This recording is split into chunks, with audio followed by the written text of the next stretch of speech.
Top quality और consistent performance के लिए सिर्फ सिल्वर पंप नाम याद रखना।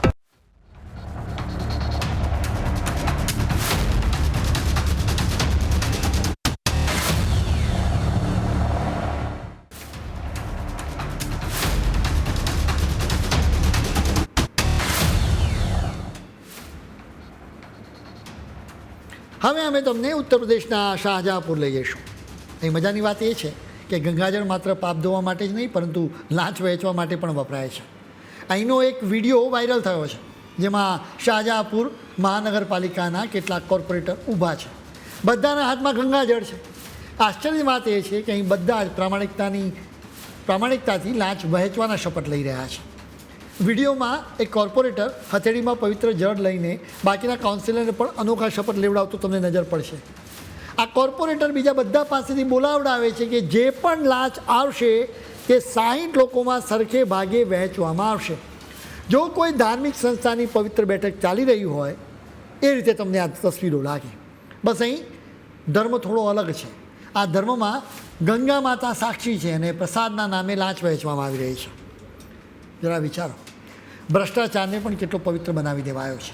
આપણી સિસ્ટમમાં જ્યારે નેતાઓ અને અધિકારીઓ પ્રામાણિકતાથી કામ કરવાનું ભૂલી જાય ત્યારે લાંચ ચોરી છુપીથી નહીં પરંતુ આ રીતે ગંગાજળની સાક્ષી લેવામાં આવે છે. ભ્રષ્ટાચારમાં પણ પારદર્શિતા અને એકતાનો આ અદ્ભુત નમૂનો છે. કોઈને એવું ન લાગવું જોઈએ કે તેને ઓછો હિસ્સો મળ્યો હશે.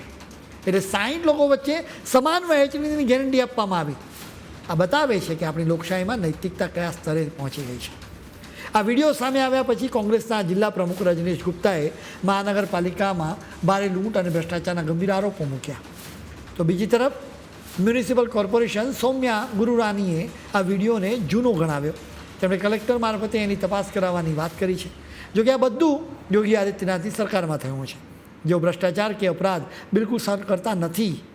એટલે જ આપણે યોગીનો અત્યાર સુધીનો રેકોર્ડ જોતા એવી આશા રાખી શકીએ કે આ ભ્રષ્ટ લોકો સામે એક્શન જરૂર લેવાશે.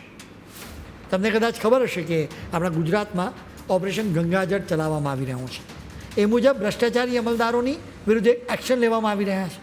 યોગી પણ આ કોર્પોરેટર વિરુદ્ધ એવું જ ઓપરેશન ચલાવી શકે છે કેમ કે આવા ભ્રષ્ટાચારીઓથી લોકોમાં રોષ વ્યાપી ગયો છે.